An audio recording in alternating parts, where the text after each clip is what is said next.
Tapi hadis ni dia bukan seperti Al-Quran dari segi isi dan lafaznya. Manakala as-sunnah pula, kadang-kadang orang sebut as-sunnah, kadang-kadang sebut hadis. Hadis Nabi sallallahu alaihi wasallam ni kita kata dia datang daripada lafaz Nabi.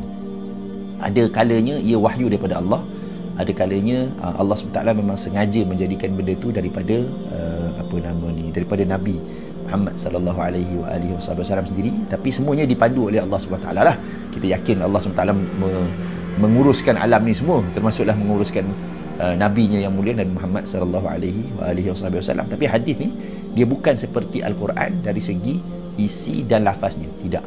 Jadi boleh jadi lafaz yang digunakan dalam hadis tu tidak sama. Seperti ada orang cerita dia dengar Nabi cakap macam ni, ada orang lain cerita dia dengar Nabi cakap lain.